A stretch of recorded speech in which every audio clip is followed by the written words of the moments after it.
اعوذ باللہ من الشیطان الرجیم، بسم اللہ الرحمن الرحیم۔ السلام علیکم ورحمۃ اللہ وبرکاتہ۔ ڈپریشن، ٹینشن ٹینشن ٹینشن، ہر بندہ پریشان ہے، ہر بندہ ڈپریشن کا شکار ہے۔ دنیا میں کسی کو کوئی سکون نہیں۔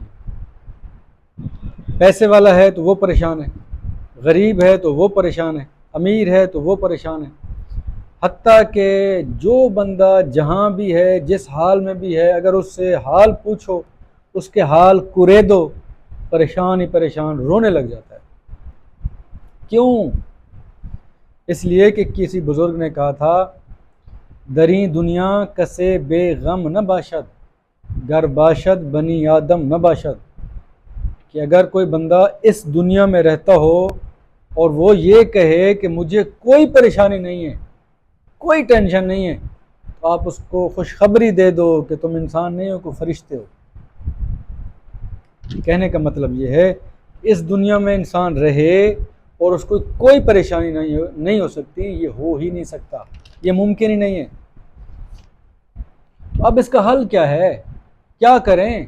پریشانی ہے، گھریلو پریشانی ہے، کاروبار کی پریشانی ہے، پیسوں کی پریشانی ہے، آمدن کی پریشانی ہے، وسائل کی پریشانی ہے، مسائل کی پریشانی ہے۔ کریں تو کیا کریں بھائی؟ اس کا حل اللہ پاک نے اپنی کتاب میں عطا فرمایا ہے، قرآن پاک میں۔ سیدنا علی المرتضیٰ رضی اللہ تعالیٰ نے ارشاد فرمایا تھا کہ قرآن پاک وہ واحد کتاب ہے کہ اگر میرے اونٹ کا ایک پیڑا کہتے ہیں جو رسی پاؤں کے ساتھ باندھی جاتی ہے، چھوٹی سی ہوتی ہے، اگر وہ بھی گم ہو گئی نا تو میں اس کو قرآن سے ڈھونڈوں گا، قرآن سے تلاش کروں گا۔ اور رجوع کرتے ہیں قرآن پاک کی طرف۔ ایک زمانہ تھا، نبی پاک علیہ الصلوۃ والسلام پہ جب وحی نازل ہوتی ہے نا، تو ایک وحی سے دوسری وحی کے درمیان کا جو وقفہ ہوتا ہے، اس کو فترت کا زمانہ کہتے ہیں۔ تو سورۃ والضحیٰ نازل ہونے سے پہلے کافی وقفہ ہوا، تو لوگوں نے باتیں کرنا شروع کر دی۔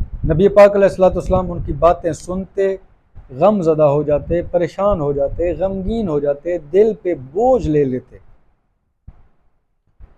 اور بعض اوقات یہ سوچتے تھے اور اللہ پاک سے مخاطب ہوتے تھے کہ یا اللہ، مجھ سے کوئی غلطی تو نہیں ہوئی جس کی وجہ سے تو مجھ سے ناراض ہو گیا ہو اور یہ وحی کا سلسلہ بند ہو گیا ہو، اور یہ لوگ مجھ پہ باتیں کرتے ہیں، طعن و تشنیع کرتے ہیں، زبان درازی کرتے ہیں، کہیں ایسا تو نہیں ہوا کہ تو مجھ سے ناراض ہو گیا ہو۔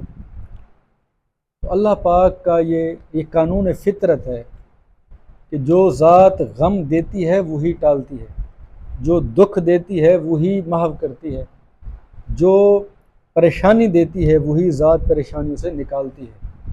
یہ فطرت قانون فطرت ہے۔ تو سورۃ والضحیٰ نازل ہوئی۔ اچھا، اس زمانے کو جب انسان کی دو کیفیات ہیں، ایک یہ ہے کہ انسان کو رب العزت نے خوشی اور فراخی کا موقع دیا ہوتا ہے، اور ایک وہ وقت ہے کہ جب انسان کو تھوڑی سی پریشانی آ جاتی ہے، ٹینشن آ جاتی ہے۔ اس کے دو نام ہیں۔ جو خوشی کا، فراخی کا، اچھائی کا، خوشحالی کا دور ہے، اس کو کہتے ہیں بسط، زمانہ بسط۔ اور جو پریشانی، غمگینی، ٹینشن، ڈپریشن کا دور آ جاتا ہے، اس کو کہتے ہیں ضبط۔ اب ضبط یہ ہے کہ جس میں دل کو گھٹن ہو، پریشانی ہو، تکلیف ہو، دل میں بوجھل پن کا احساس ہو، اس کو ضبط کہتے ہیں۔ تو یہ جو دور تھا، یہ غمگینی والا، یہ پریشانی والا، اس کو روحانیت کے زبان میں ضبط کہتے ہیں۔ اور یہ نبی پاک علیہ الصلوۃ والسلام پہ ضبط کی کیفیت تھی کہ وہ جو وحی کا سلسلہ رکا ہوا تھا اور جو دل پہ بوجھ بنا ہوا تھا، وہ ضبط کا وقت تھا۔ تو نبی پاک علیہ الصلوۃ والسلام نے اس وقت کو بخوبی برداشت کیا، اور رب العزت نے وہ انعام عطا فرمایا، آپ سن کے حیران ہو جائیں گے اور آپ کا دل باغ ہو جائے گا۔ اس لیے کیونکہ رب العزت وہ ذات ہے جو ہر بندے کو پریشانی سے نکال کے خوشحالی میں داخل کر دیتی ہے۔ اور اللہ رب العزت نے اپنے محبوب علیہ الصلوۃ والسلام پہ سورۃ والضحیٰ نازل فرمائی، والضحیٰ واللیل اذا سجا ما ودعک ربک وما قلی، تیرے رب نے نہ تجھے چھوڑا ہے اور نہ ہی وہ تجھ سے ناراض ہے، وللآخرۃ خیر لک من الاولی، اور جو زمانہ گزر گیا ہے اور یہ جو زمانہ آنے والا ہے یہ اس سے زیادہ بہتر ہے تیرے لیے۔ یہ اللہ رب العزت کی طرف سے حکم ہو رہا ہے، وَلَسَوْفَ يُعْطِيكَ رَبُّكَ فَتَرْضَىٰ، ان قریب تیرا رب اتنا عنایتیں فرمائے گا، اتنی نوازشیں فرمائے گا، اتنی کرم نوازی فرمائے گا، فَتَرْضَىٰ، تو راضی ہو جائے گا۔ صورت لمبی ہے، اس کی تفسیر بھی لمبی ہے، وقت کی قلت کے سبب آپ سے اتنی تک گزارش کریں گے کہ یہ جو صورت ہے، اگر آپ انتہائی پریشانی میں مبتلا ہیں، کوئی آپ کو راستہ نظر نہیں آتا، ڈپریشن ہے، پریشانی ہے، آپ تنہائی میں مبتلا ہو چکے ہیں، آپ کو گھر سے نکلنے کا بھی کوئی دل نہیں کرتا، من نہیں کرتا، آپ یہ صورت بار بار پڑھیں، ہر نماز کے بعد پڑھیں، تو رجوع اللہ کریں، نا امیدی چھوڑیں۔ آپ جتنا اللہ سے امید رکھیں گے، اللہ پاک پہ یقین رکھیں گے، اتنا آپ کو اللہ پاک جلد از جلد اپنے معاملات کو بہتری کرنے میں غیب سے امداد فرمائے گا۔ اور یہ جو صورت طیبہ ہے، یہ آپ جتنی زیادہ پڑھیں گے اللہ پاک اتنی جلدی آپ کو مصیبتوں سے، پریشانیوں سے اور یہ ٹینشنوں سے، ڈپریشن سے نکال کے باہر کرے گا۔ یہ اللہ رب العزت کی قانون فطرت ہے کہ جو بھی معاملات ہوتے ہیں، وہ آپ کو ایک واقعہ سنا ہوگا اپنے علماء سے، ایک بندے کی جوتی پھٹی ہوئی تھی، شوز پھٹے ہوئے تھے، تو پریشان تھا کہ یار میں جاتا ہوں بازار میں، گلیوں میں، دوستوں کو دکھاتا ہوں، لوگ دیکھتے ہیں تو میرے جوتے پھٹے ہوئے ہیں، کیا کہیں گے یار، میری اتنی اوقات بھی نہیں ہے کہ میرے پاس پیسہ ہو اور یہ کر۔ تو پھر کیا ہوا، تو جیسے ہی وہ آگے جاتا ہے دیکھتا ہے تو اس کے سامنے ایک ایسا بندہ نظر آتا ہے جس کے پاؤں ہی نہیں ہے، تو اللہ کا شکر ادا کرتا ہے کہ یا اللہ تو نے مجھے پاؤں تو عطا فرمائے، تیرا کرم ہے۔ تو جب بھی کسی محرومی، احساس محرومی ہو کسی چیز کے بارے میں، آپ اپنے سے کم تر کو دیکھا کریں تو آپ کو یہ احساس محرومی والا ختم ہو جائے گا، رب العزت آپ میں حوصلے اور ہمت کی توفیق عطا فرمائے گا۔ موسیٰ علیہ السلام کے دور میں ایک آدمی تھا نا، اس نے کہا تھا کہ اس کے پاس رزق کی فراوانی تھی، اس نے کہا تھا کہ جی موسیٰ علیہ السلام کو کہ میرے رب کو کہہ دینا کہ اب میرا رزق بند کر دے، جو میرے پاس ہے وہ کافی ہے۔ تو تھوڑا آگے جاتے ہیں تو ایک بندہ پھٹے پرانے کپڑے ہیں، وہ علیل طبیعت ہے، کہتا ہے اللہ پاک کو کہو یار جو کچھ بھی ہے میرے نصیب میں وہ مجھے دے دے، میں بڑا پریشان ہوں۔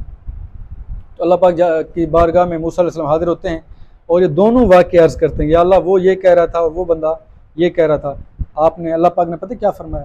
اللہ پاک نے پہلے بندے کے لیے جواب دیا کہ اس کو کہو کہ شکر کرنا بند کر دے، اس کا رزق بند ہو جائے گا، اور دوسرے کے لیے کہا تم شکر کرنا شروع کر دو، اللہ کی نعمتوں پہ شکر کرنا شروع کر دو، اللہ تمہارے رزق میں اضافہ فرمائے گا، اللہ تمہارے نعمتوں میں اضافہ فرمائے گا، اللہ تمہارے معاملات میں برکتیں عطا فرمائے گا۔